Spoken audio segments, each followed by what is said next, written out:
Alright, if I give you some attention, are you gonna behave? Das letzte Mal lass ich euch warten. Ach, geh doch gleich nur.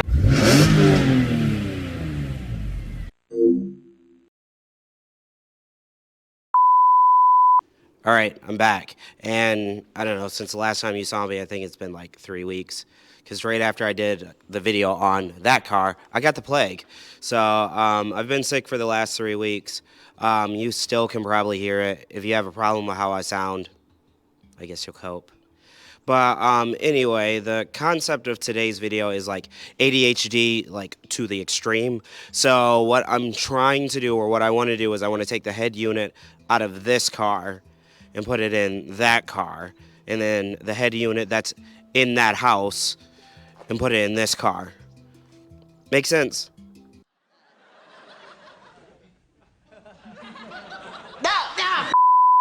So this is my wagon S4. It has the base model Aperture edition stereo system, and so what I want to do is take the head unit from that car up there, because this car has a Android head unit. And so it has like all the apps, Spotify and Google Maps, Waze, and all that. And I actually remember installing this head unit with Christian. So then to replace this head unit, what I'll do is put this head unit in that white S4, because plot twist, when we put that Android head unit into Christian's S4, or I guess my S4 in the sedan, I bought this RNS-e head unit from him, and then I never put it in my car for a variety of reasons. But now we're going to put it back in that white S4, because a mod that I made to this car is this cable here. So this goes to the back of the head unit to the CD changer port, and it gives you a 30-pin connector for like the old style iPod and iPhone connector. And then a company called CarPro makes an adapter that plugs into that, and then it lets you have Bluetooth in this head unit, just like it's the CD player. You just click CD, and then all your Bluetooth stuff comes out. So this adapter is made by a company called Coolstream, maybe on Amazon as Coolstream or CarPro, and then the model number is, I hope you can read. So let's start in that car. We're going to pull that head unit out, and then we'll kind of work our way this direction. You're going to learn today. Alright, so the way you get the head unit out of the B6 and B7 chassis is you have to use these keys here. Mine are these really cool premium green keys, and they're premium because your boy didn't buy them. I inherited them with his car. But you can get these keys from all over the place. Amazon, eBay, it's pretty easy to find them. The way they are supposed to work is you are supposed to push in, and then you'll feel like a slight amount of resistance, and then you don't push hard, you push lightly, a little bit more forward, and you'll feel it click. You do that in all four corners, and then the keys are locked in, and you can just pull the head unit straight out. Now, you've probably noticed that I've been struggling with this for a really long time. And what typically happens is, how I mentioned that you want to push lightly once you feel that resistance. You can push all the way through and completely damage the leaf springs that are holding the radio together. And so that's a possibility. So if you are pushing the key in and it's pulling straight out, what has probably happened is somebody has taken this head unit in and out a whole bunch of times, or they damaged the springs using these keys trying to get the head unit out. So just be careful when working on that. Alright, so it's been an hour. I've been really struggling with this thing to get it out. Yeah, so I've been trying to get the keys to catch, and it won't. And as you saw, this thing fell off because VW stuff. Freaking VWs. And so, but I can actually see where the key is supposed to catch, and I can see it keep like catching and sliding off.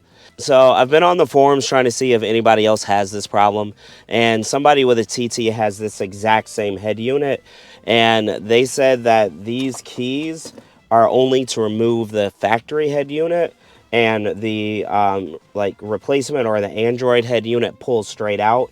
You just have to remove all of these panels here and then just pull it straight out, which, like I said, VW stuff. VW. So let's see if that works. How, Sway? Take a few steps back to go. You ain't got the answers, man. You ain't got the answers. Okay, so let's get a towel to put over this gear shifter so I don't destroy it.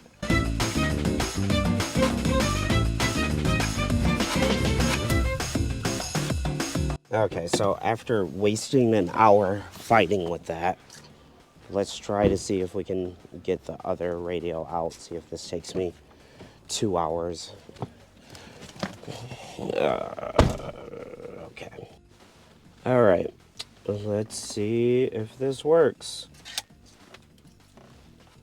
Just like in the other car.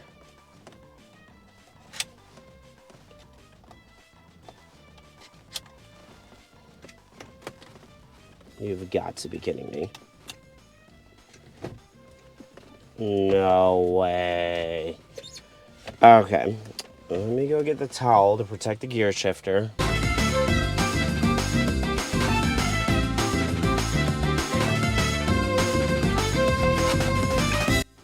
Okay, so that went a lot better. And I can see the clips are engineered much better on the OEM unit. No surprise there. Get this one out. Okay. So for the time being, we'll put this on the floor. And now let's figure out where this business goes. So at this point, I have both head units out of both cars, and the plan is that we're going to install the Android head unit into the wagon first before we go back to the sedan. For my head unit install, I had to take the glove box out, and in fact, you'll see me take the glove box in and out a few times, trying to figure out where things are going to be placed at, because as I've mentioned a number of times, I have an emulator for the CD player that allows me to use a Bluetooth adapter, and that thing lives behind the glove box. In the other S4, the CD changer is in the glove box. So if you aren't doing anything with the CD changer, you don't have to take the glove box in and out multiple times. To get the glove box out, it's just a whole bunch of 8mm bolts, and you just zip them all out, and the glove box just comes straight down. I'm going to provide a video that explains that better than I do, and so just check this guy's channel out. He does all types of S4 stuff, and is a better instructional than I would have made in terms of how to get this glove box out of here.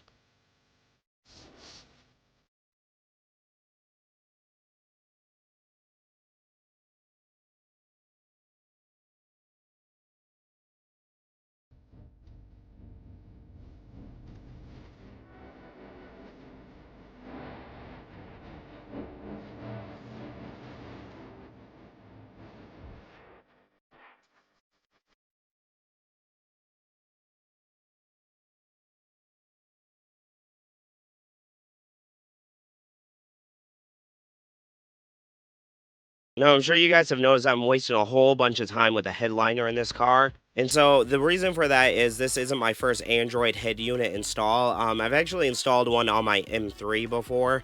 And what I ended up doing was putting the Wi-Fi antenna in the headliner or the roof area. And then the GPS antenna I ran through the dashboard and then up to the corner of the windshield.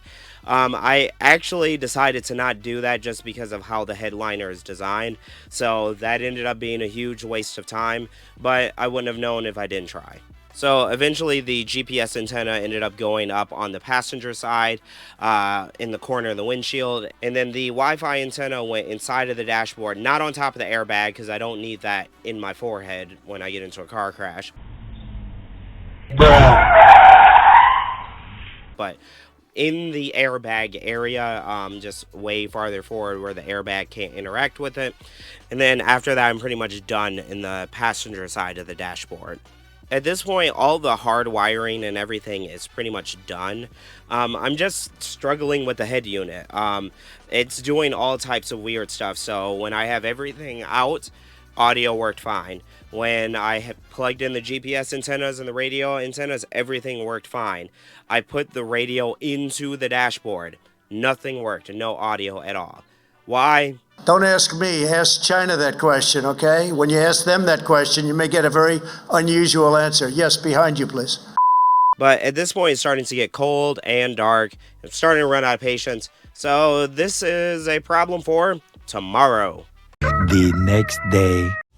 All right, so for some reason, I think I got it working. So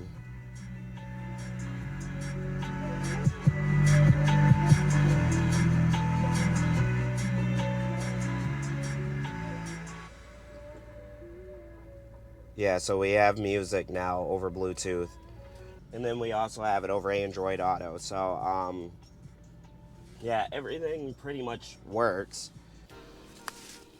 All right, so we are back in this car.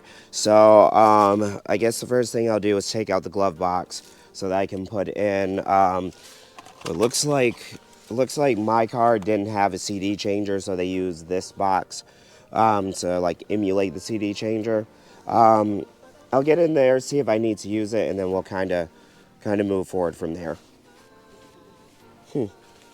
Interesting. So at this point, everything is fairly straightforward. I have all the hardware and everything, and I just have to put it all back together. But almost immediately, I encountered a problem. The next morning. All right, I'm back. So what I've done so far, we fully installed the... Hold on.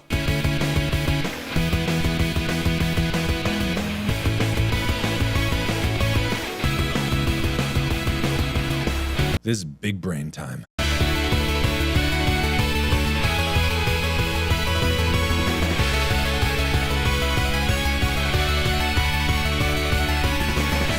All right, I'm back, and status update. So with this one, the Android head unit, I put it in.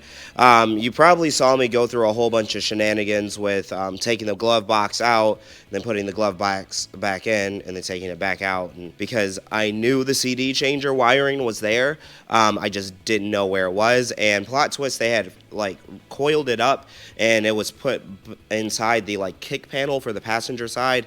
So I guess that makes sense because when I look at the build sheet for this car, it says that it's wired for the CD changer, but it's just not installed. So it was just like coiled up and zip tied together. And then inside the kick panel was this thing. This is a box that translates the signal from a old iPod adapter that I showed in the very beginning to the CD changer. So I went and got that out.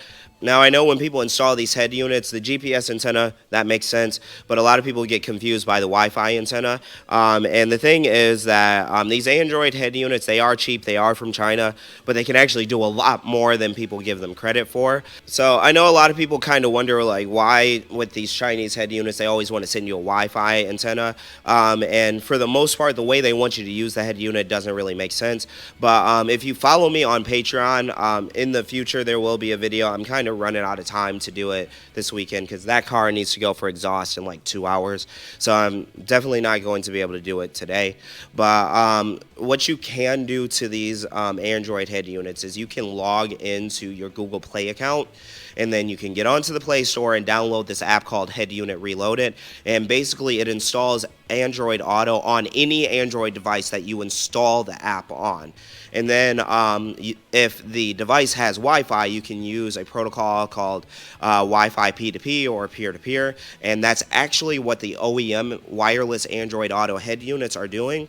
So I'm going to try to hack this thing to not only have Android Auto, but to also have wireless Android Auto. Will it work? I don't know, but when I make this video, I know I made it sound a whole lot more interesting than it actually is because all the hard work's already done, and you guys have already seen all the hard work. The Wi-Fi antenna's in. I already logged into my Google account. I'm not going to show you my password. I like having my own accounts.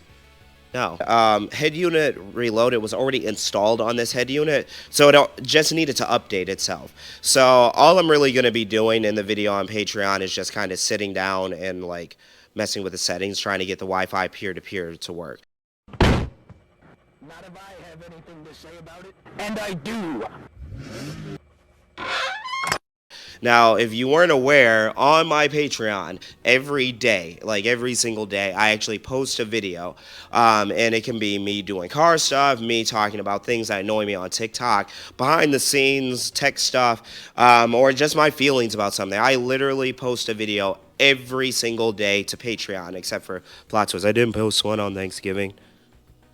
Deal with it. So a lot of people always want to know, like, what do I need a Patreon for? What am I using the money for? And those types of questions.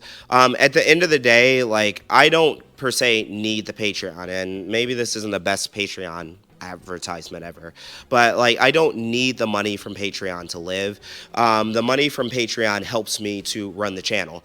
There's kind of this misconception that when you start YouTube, you're gonna get like 2 Lamborghinis and you're gonna have a gold chain and all this cool stuff, but it doesn't really work like that. At the end of the day, has been my hobby, and on top of my already hobby, but it's incredibly expensive. I think when I totaled up how much I've spent on the last 6 months of YouTube, it's been close to like $3,000 between GoPros, microphones, GPUs, all that type of stuff, because I didn't have that stuff before, and I didn't have a reason to have video production stuff. And that's kind of where Patreon is helpful to me. When I started the YouTube channel, you probably have noticed that at the beginning, my thumbnails were just bad, terrible, bad.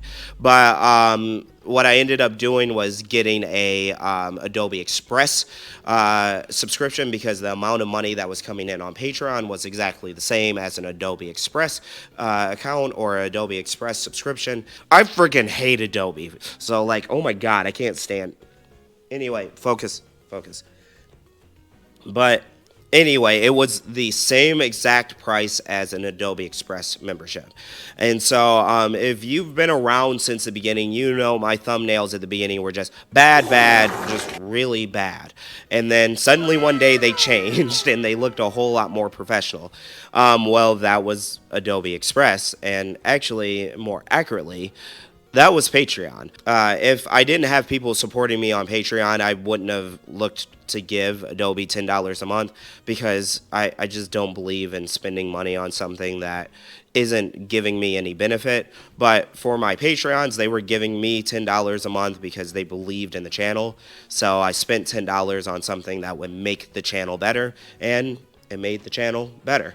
So if you like actually what I'm doing here and you want to help me continue to make the channel better, join Patreon, because not only do you get the satisfaction of helping me like run a YouTube channel, you get the satisfaction of seeing me. So there are actually some perks to being on my Patreon. On my Patreon, I kind of have like a running photo blog series. Like when I see a cool car, I'll post the cool car and kind of talk about that car of the day. And then I also make a video every single day for Patreon, rather if that's talking about the tech as to how I run the channel, my feelings on Jaguar's terrible rebranding.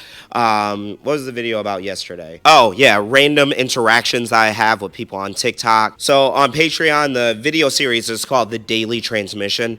And so, yes, I did shamelessly steal the name from Hoonigan, but they're going bankrupt. What are they going to do? Sue me for the $3,000 I've spent on this channel? Can't be sued if you don't have any money. Stonks. So if you actually like hearing me talk about stuff, and not just car stuff, but cars, video game, world events, I really talk about any and everything on the Daily Transmission. It's just basically whatever's going on in my ADHD head in that moment is what the daily, not the Daily Patreon, god dang, I forgot my own series name. But really, that's what the Daily Transmission is about. And there's a whole community there, a whole community of 3, count them, 3 people. And there is there's a chat there. I've been considering making a Discord server, but I only have 3 people. So, but there's a community chat there. You can always reach me on Patreon, and like I said, the Daily Transmission's there, the photo blog's there, and hopefully you will be there. And now back to your regularly scheduled program. Okay, I'm in the car because it's so cold outside. I'm like starting to change race. So this is where we're at on the sedan S4. I've gotten everything done on that car over there, and we are currently working on this car here. I took the CD changer emulator out of that car, and wouldn't you know it, The wiring's different. Gotcha. So, allegedly, these cars are supposed to be very, very, very similar to each other. When you look at the build sheets, they're both 2007 and a half. They both have the Bose audio system. This one's a manual, obviously. That one's an automatic. And then that one had the Symphony head unit, but it was wired for RNS-e and all the other stuff, and this car had it installed from the factory. The crazy thing about it is all of this under dash wiring is like in a different position on that car. Why? Why? Oh my God, like Volkswagen, you're gonna freaking kill me. So, what's the plan? What I'm going to do is I'm going to put this junk back in there because on the back of this there's a port, and there's a mod that you can get that basically puts Bluetooth inside of this, and then we'll have Bluetooth in both cars. That will have to be a video for a different day, rather if that's a full video or a Patreon video, we'll have to see. But it's not going to be a today video because this car in like 2 hours has to go for exhaust work, and I'm like running out of time and I'm running out of heat. And I'm like freeze to death up in here. So let's get this dashboard put back together so I can end this video and I can go inside and have some coffee. I like coffee.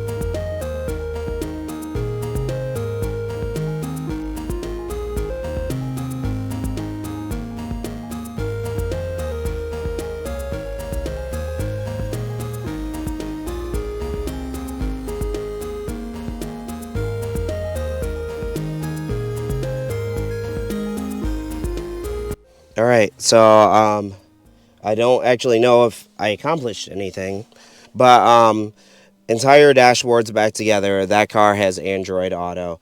So yeah, I think I did it. So I'm gonna go do some research, and hopefully we'll be able to get some Bluetooth.